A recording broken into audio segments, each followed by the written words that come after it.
But I'll tell you, my friends, working in a toxic environment or for a toxic boss can really take it out of you. And as positive as I was and as optimistic as I was in my nature, it was really difficult working for somebody like that. And yeah, of course, I had my good days and I had my bad days. I had days where I would go home and document all the horrible things that happened that day. And you know what? I wasn't reliving it. I was getting it out of my system. So one of the things I've learned and one of the things I coach on with my clients is writing down your thoughts, getting them out on a piece of paper is so helpful. I love what Eckhart Tolle says, making friends with those anxious thoughts. Like, welcome, friends. Good. I'm a normal human. I'm having these thoughts. I'm having these feelings. And by welcoming them, instead of trying to move them away, you diffuse the power. We can diffuse the power of those things. I'm Elissa Shuck, ex-corporate hiring manager, middle manager turned leadership and career coach. It wasn't all that long ago that I experienced layoffs, narcissistic bosses, toxic work environments, and leadership challenges that had me wondering, why in the world did I ever get into management? But I've also had 12 career promotions. I co-founded a company. I've made multiple industry pivots and turned around poor performing teams. I've achieved everything I set out to do and imagined that I could do in my career.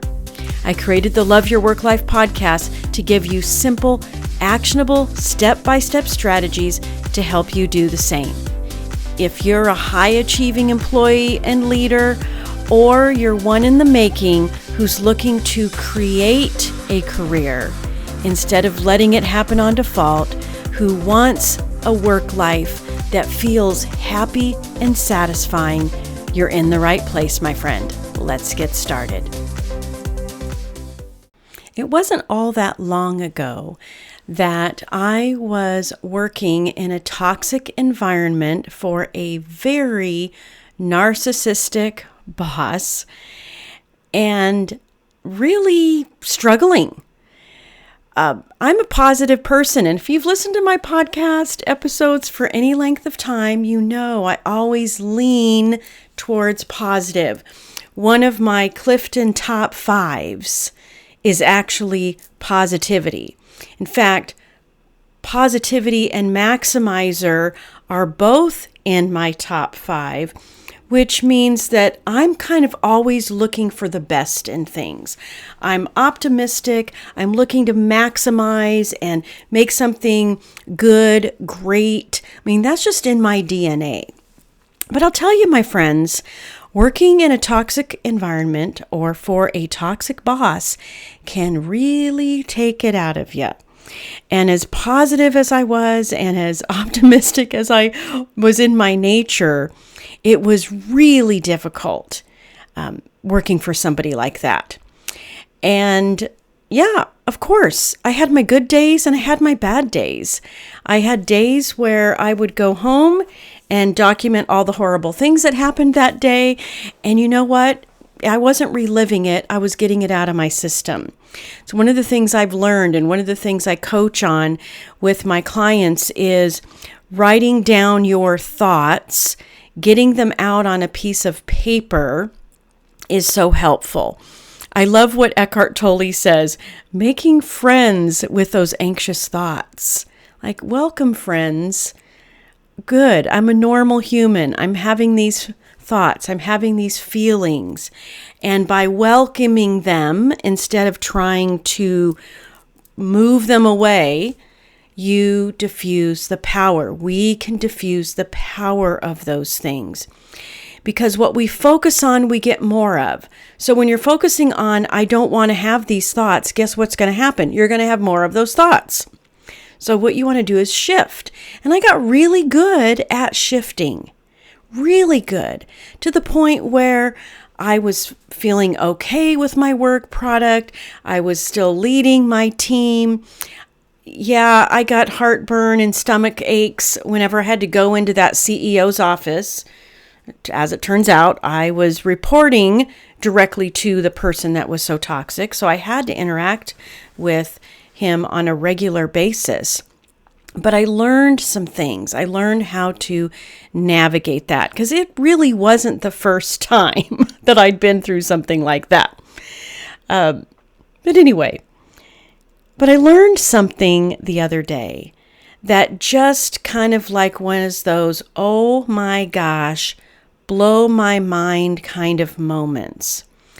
And this is what the speaker said. They said our body memorizes emotions. And the light bulb that went on for me was that when I got a new job, when I left that toxic workplace, landed somewhere else, working for a nice person with a nice team, I just couldn't shake the feeling that the toxicity from the previous workplace was doing in my body. I would walk around with that feeling that I had to be constantly looking over my shoulder, that I had to constantly be kind of evaluating and protecting myself. And it wasn't just thoughts, because I'm really good at thought management. I'll be honest. I'm actually really good at visualizing what I want. It's something I've practiced for years from my earliest days of leadership, and all of the studying I've done over the years, paying attention to my thoughts and really leveraging my thoughts and visualizing what I want. But what I realized is when those emotions, especially in sort of heightened events, it's like the heightened event could be something really, really good. Something amazing happened, and the experience and the emotion you were feeling from it settled down in your body, and your body remembers it. It's one of the reasons why if there's a smell, if there's a fragrance involved in that experience, then when you smell that smell again, you bring up that feeling again. You see how our body is like so amazing and holistic and purposeful in its own way about helping us navigate things. But our bodies are just memorizing these emotions, and we're experiencing things again through emotions and through our senses, whether we are actually in it or not. And I knew this on a certain level, but kind of having the aha moment that I had the other day when someone said, our body memorizes emotions, and because of that, when we try new things, we not only have to argue with the thoughts in our brains that are saying, no, you're not good enough, da-da-da-da. We actually have to pay attention to what's happening in our body. Because the thought, this doesn't feel right, isn't just a thought. It's a reaction in your body. So when I was walking through that new workplace, thinking I should be enjoying these people, but my body was telling me something different. My body was saying, oh, you need to be suspicious. Oh, somebody might be trying to backstab you. Oh, what's going on in that meeting? Should you be in that meeting? Are they talking about you in that meeting? These weren't just thoughts. These were physical reactions. Now, the good news is we can control this. Once we realize that our bodies are having these completely unconscious autopilot responses to things that are going on, now we can become conscious.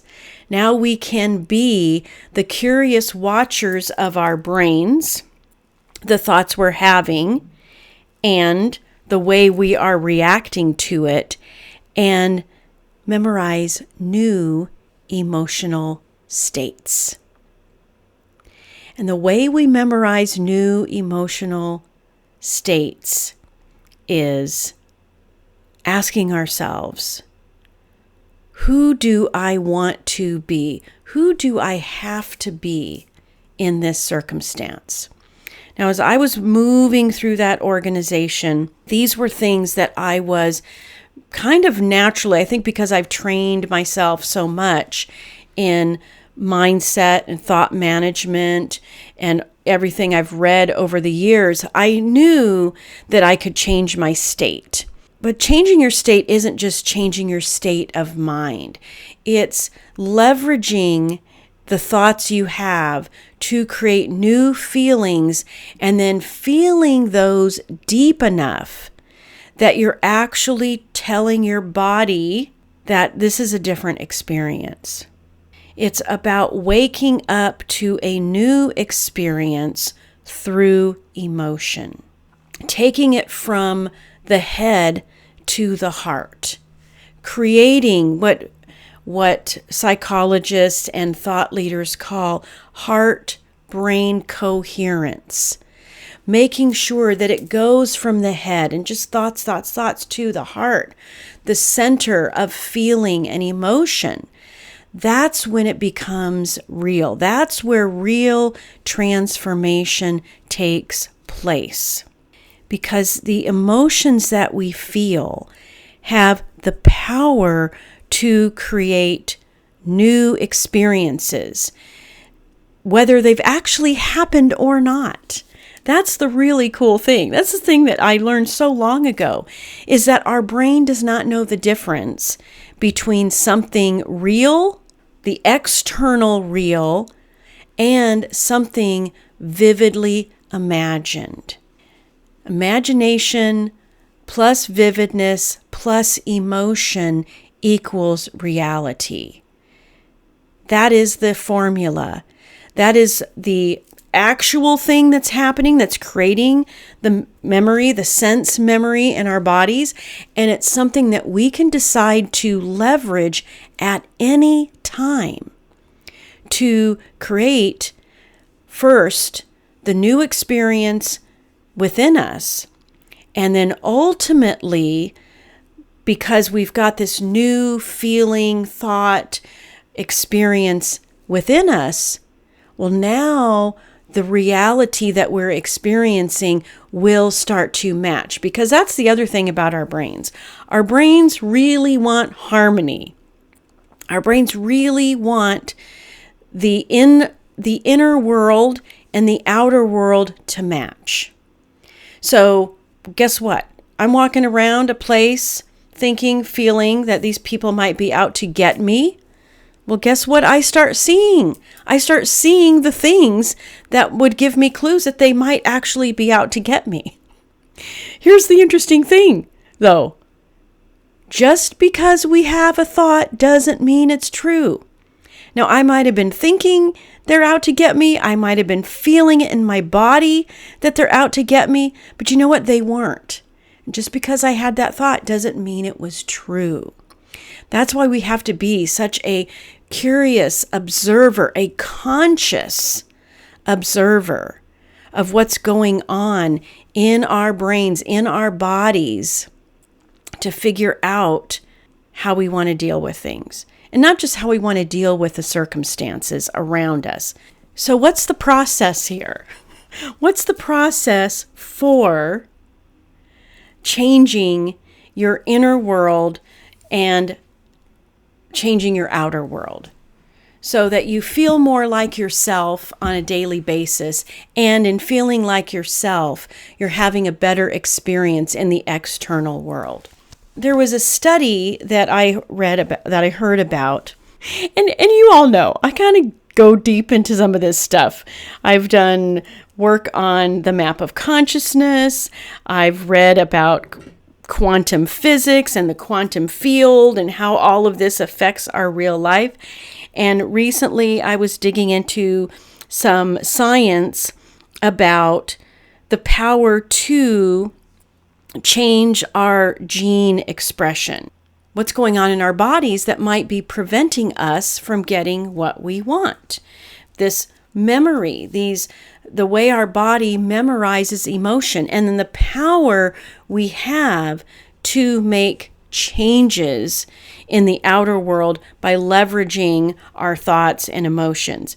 And what was fascinating in this study is they were figuring out if people could change some kind of a, physical thing, like the DNA expression. And if you want to go deep into this stuff, I don't know the science. All I know is it's my job to look at all this stuff and bring it up and talk about it in super practical ways. So Dr. Joe Dispenza is someone who has done a ton of study on the power of thoughts, emotions in how it expresses externally.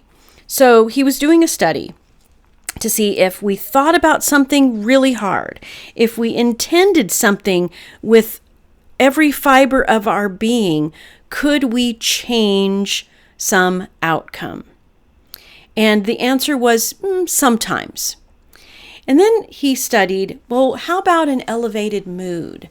What if just feeling better and visualizing something with positive emotion behind it, could we change the outcome? And the answer was sometimes. But here is the coolest thing. When you combine a single-minded intent, and that means clarity and focus, that means I know what I want and I'm going to focus on it with all my might, and a feeling of an elevated mood. Like, what feeling would you associate with what you want to accomplish? That's when things change dramatically. And that's because thoughts and feelings together create an electromagnetic field. Our thoughts are the electrical charge and our feelings are the magnetic charge. That's that heart-mind coherence. When you get the electrical charge and the magnetic charge going at the same time, wow, you have the power to rehearse something different, to memorize the state of emotion that you want, to be the greatest ideal of yourself today. No waiting. When you allow your mind to go there, to decide that you are who you are that senior VP, you are that new level, whatever you're looking for in your career, you could start saying things like, I am an influential leader in my company. And when you back it up with rehearsing it in your mind to the point where you feel it in your body and you experience the emotion of how that feels, my friends, doing that technique, not even realizing how much of it was like that body memory, but using that technique of deciding who I wanted to be, acting like I was that person, and putting myself in that situation, in my imagination, walking through the halls, leading the people, living it, rehearsing it, and feeling the emotion of it, is how I got every one of the 12 promotions that I got in my career. Yeah, I stood up, I raised my hand, I applied for the job, of course, all the things. But that was so much easier to do when I already knew I had the gig, because I had lived it in my own brain time and time again. Good grief, when I was in 6th grade, I used to imagine myself in an office, that the bus on the way to school was public transit on the way to the office building. So it comes natural to me, but you can leverage this too. We have the capacity to observe our thoughts and feelings and then plan how we're going to do it differently, to be consciously aware of our thoughts, our feelings, the results we're getting. It's this consciousness that will serve you in whatever you're striving to do in your career. I've wanted to write a book called Flourish for some time now. I even have a notebook that's got the word on the front and some notes on the inside. But instead of writing a book, maybe I will one day, I created a journal called Flourish. It's been a long time coming because I've been talking about these techniques and I've been learning about these things, researching, leveraging a lot of this stuff in my personal and professional life for a long time. And when I had this aha moment through what I've been studying about the mind, heart, brain, heart coherence, and it all came together, I decided I'm going to create a journal that will walk you through the techniques, the exercises that I've been using for a long time that now you can use to create the better experience that you want, to cultivate the career, the future, the life you want. So I'm going to put it in the show notes so that you can grab it right away.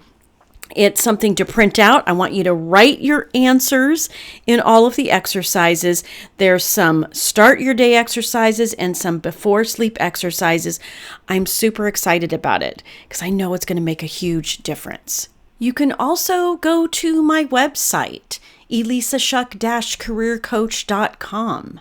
You will see a link that says Career Success Downloads. The journal is there along with some other things that I've created that I know have been helpful to people. Please check it out. I don't want you to suffer any longer. I don't want you to have all of your goals and aspirations and everything always out there in the future somewhere because you're living Groundhog Day.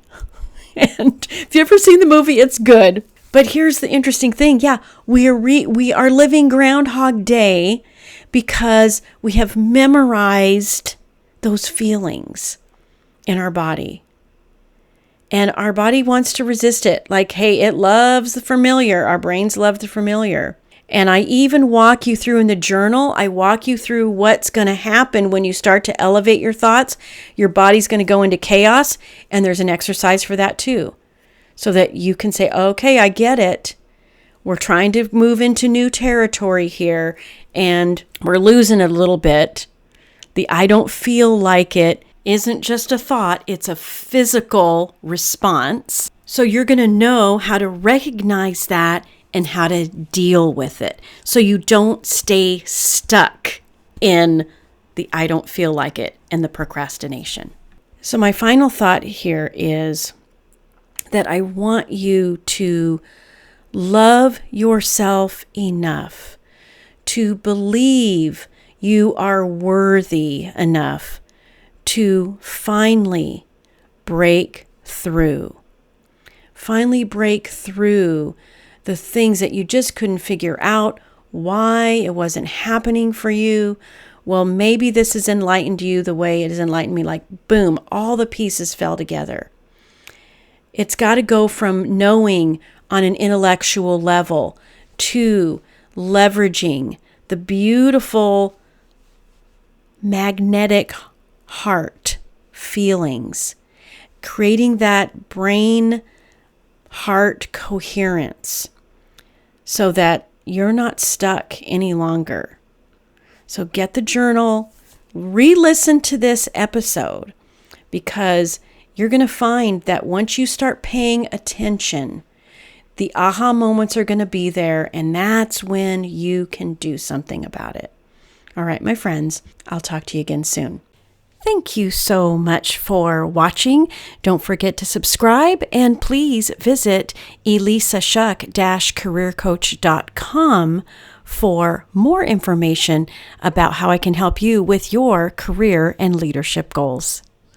Talk to you soon.